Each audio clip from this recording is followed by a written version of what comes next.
जोहार दोस्तों, आप सभी को। आज हम पढ़ेंगे तीन क्षेत्रीय मॉडल। तीन क्षेत्रीय मॉडल में दोस्तों इसमें सरकार को शामिल किया गया है, अर्थात इसमें हम देखेंगे सरकार आय के चक्रीय प्रवाह में किस प्रकार से भरण और क्षरण का काम करती है। इसमें देखे थे दोस्तों, हम पहले देखे थे परिवार क्षेत्र और फार्म क्षेत्र, ये दो क्षेत्र को हम शामिल किए थे। अब इसमें फिर सरकार को शामिल करेंगे। सरकार किस प्रकार से उपभोक्ता, परिवार क्षेत्र और उत्पादक क्षेत्र से किस प्रकार टैक्स लेती है, किन किन स्रोतों से, और वो राजस्व आय और राजस्व व्यय किस प्रकार से करती है, ये हम देखेंगे दोस्तों। चलिए दोस्तों शुरू करते हैं। ये हमने परिवार क्षेत्र को लिए, ये हुआ हमारा फार्म क्षेत्र। ये दो क्षेत्र द्विक्षेत्रीय मॉडल हमने पहले देख चुके हैं। अब हमने सरकार को शामिल कर लिया। अब सरकार शामिल होने के बाद दोस्तों ये सरकार कहां से अपने राजस्व आय और राजस्व व्यय करती है, ये हम देखेंगे। अब किन किन स्रोतों से सरकार राजस्व आय टैक्स के माध्यम से राशि वसूल करती है, और वो राशि यानी कि ये परिवार क्षेत्र से ये क्या करते हैं कि विभिन्न सरकारी कर्मचारियों से वो टैक्स लेती है सरकार, और टैक्स के रूप में वो राशि वसूल करती है। इस प्रकार यहाँ से भी दोस्तों, यहाँ फार्म क्षेत्र से भी यहाँ वस्तुओं का उत्पादन होता है, और उत्पादित वस्तुओं पर सरकार क्या करती है, टैक्स लगाती है। इन टैक्स कहाँ जाती है, टैक्स सरकार के पास चली जाती है। अब यहाँ पे राजस्व आय प्राप्त हुई, सरकार को राजस्व आय प्राप्त हुई, तो सरकार किस प्रकार से राजस्व व्यय करेगी। अब सरकार अपने विभिन्न कार्यक्रमों के माध्यम से, सार्वजनिक कल्याणकारी योजनाओं के माध्यम से, या आर्थिक सहायता या अनुदान के माध्यम से वो विभिन्न क्षेत्रों में वो व्यय करेगी। वो अपने परिवार क्षेत्र को भी व्यय करेगी और फार्म क्षेत्र को भी, दोनों को।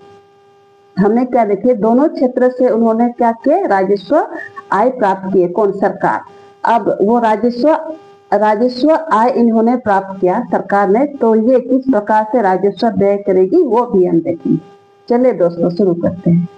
ये हमारा सरकार हुआ, यानी कि तीसरे क्षेत्र के रूप में हमने सरकार को शामिल किए। अब इसमें क्या है दोस्तों, हम तीन क्षेत्रीय मॉडल को इसमें हम बंद अर्थव्यवस्था भी करते हैं। इसको बंद अर्थव्यवस्था क्या होता है दोस्तों, इसमें है कि किसी भी देश अपनी भौगोलिक सीमा के अंदर ये व्यापार या आयात निर्यात करते हैं। अब इसमें क्या होता है कि सरकार जब इन्होंने राजस्व आय यानी कि रेवेन्यू प्राप्त किए, तो ये किस प्रकार से विभिन्न क्षेत्रों में वो खर्च करते हैं राशि को। अब इन्होंने क्या किया, यहाँ से परिवार क्षेत्र से और फर्म क्षेत्र से, दोनों से क्या किए, टैक्स वसूल के राशि के रूप में। तो इन्होंने क्या प्राप्त किया, रेवेन्यू यहाँ सरकार के पास आ गया। अब सरकार वही राजस्व आय को, यानी कि वही आय को कहाँ खर्च करेगी, परिवार क्षेत्र और फार्म क्षेत्र दोनों को देगी। अब किस प्रकार से देगी, यहाँ पे हम देखेंगे परिवार क्षेत्र को ये सरकार इसमें क्या करेगी, सार्वजनिक कल्याणकारी योजनाएं। सार्वजनिक कल्याणकारी योजना में दोस्तों इसमें होता है आपका हस्तांतरण भुगतान, जैसे आपका वृद्धावस्था पेंशन हुआ, छात्रवृत्ति हुआ, इसके बेरोजगारी भत्ता हुआ, ये सब क्या है, सरकार हस्तांतरण भुगतान देती है, करती है। हस्तांतरण भुगतान क्या है दोस्तों, अगर हम किसी को गिफ्ट देते हैं तो हम ये कामना नहीं करते हैं कि वो रिटर्न गिफ्ट हमको मिलेगा। ये हस्तांतरण भुगतान है, यानी कि एक तरफ से दिया जाता है, दूसरे तरफ से हम ये आशा नहीं करते हैं कि वो रिटर्न गिफ्ट हमको मिलेगा। ये है हस्तांतरण भुगतान। तो सरकार हमें क्या करती है, सरकार हमें वृद्धा पेंशन योजना लाती है, यानी कि इसमें, और फिर आपका बेरोजगारी भत्ता है, छात्रवृत्ति है, ये सब आपका सार्वजनिक कल्याणकारी योजनाएं में आती है, या आर्थिक विकास भी देती है। अब इसमें सरकार फिर फार्म क्षेत्र को क्या देती है, इसमें दोस्तों कि सरकार आर्थिक सहायता या अनुदान देती है, किसको, फार्म क्षेत्र को देती है।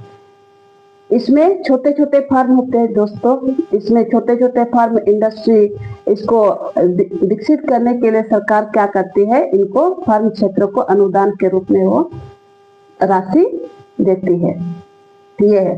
तो हम यहाँ पे देखेंगे दोस्तों कि क्षरण और भरण, यानी कि लीकेज और अंतक्षेपण किस प्रकार से होता है ये हम देखेंगे। जब परिवार क्षेत्र और फर्म क्षेत्र से सरकार के पास टैक्स के रूप में राशि वसूल होता है, सरकार के पास चली जाती है, तो क्या होता है कि आय का क्षरण होता है, यानी कि आय का लीकेज। यहाँ से फर्म क्षेत्र और परिवार क्षेत्र से ये आय चली जाती है किसके पास? सरकार के पास।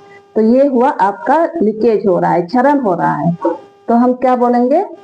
ये परिवार क्षेत्र और फर्म क्षेत्र से जो सरकार टैक्स के रूप में राशि वसूल करती है वो सरकार के पास चला जाता है, तो इससे क्या होता है? क्षरण होता है, आय के चक्रीय प्रवाह में क्षरण होता है। और जब सरकार, भरण कब होगा दोस्तों, यानी कि अंतक्षेपण कब होगा? जब सरकार ये परिवार क्षेत्र और फर्म क्षेत्र को सार्वजनिक कल्याणकारी योजनाओं के माध्यम से या आर्थिक अनुदान या सहायता के माध्यम से ये क्या करती है? फर्म क्षेत्र और परिवार क्षेत्र को प्रवाहित होती है, तो क्या होता है? ये आय के चक्रीय प्रवाह में भरण का कार्य करती है सरकार। धन्यवाद दोस्तों।